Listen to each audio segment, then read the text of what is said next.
Kapag matindi ang thunderstorm, hindi lang landslide at flash flood ang dapat paghandaan, kundi pati tornado o buhawi na nabubuo sa lupa at ipo-ipo water spout naman kapag mula sa tubig. Kapag malakas ang wind shear o yung pagkakaiba ng direksyon at bilis ng mga hangin sa kalupaan, may nabubong sirkulasyon o rotation ng hangin sa itaas ng thunderstorm cloud. At kapag tumama na yan sa lupa o sa tubig, karaniwan nasa 300 hanggang 400 kilometers per hour ang lakas ng daladala nitong hangin.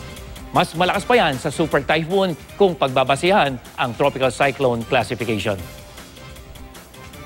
Aminado ang Pag-asa na wala pa silang kakayahang magbigay ng tornado warning. Kaya nga po marami ang nabigla sa pananalasa ng malalakas na buhawi sa Maynila at Bulacan ngayong linggo.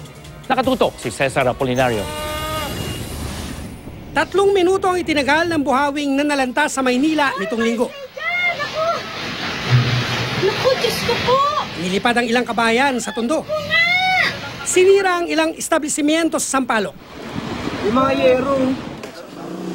Sinundan ito ng pananalanta sa may 20 kabayan sa Barangay Sibul, San Miguel, Bulacan, Martes ng gabi.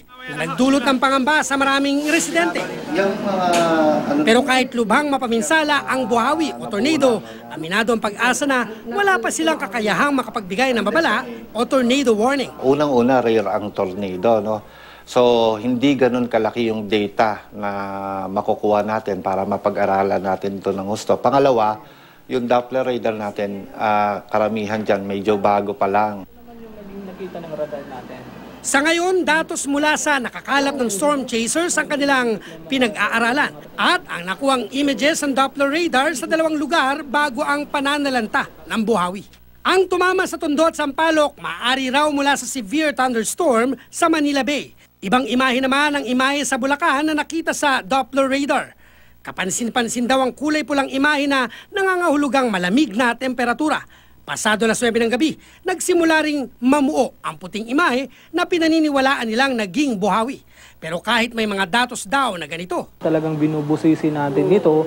Very thorough and careful yung ating pag-develop nito kasi at the end of the day, kung hindi maganda yung ating dinidevelop na warning system at kagad-agad natin itong pinapalabas na wala tayong proper validation, yung ating mga kababayan yung maapektuhan. Maging aware po tayo. Pakinggan po natin, tingnan po natin kung nasaan yung mga thunderstorm advisory at kung kayo po ay nasa lugar na sinasabihan na magkakaroon ng posibleng thunderstorms, siyempre kailangan nakaprepare po tayo. Cesar Apolinario, Nakatutok, 24 Oras.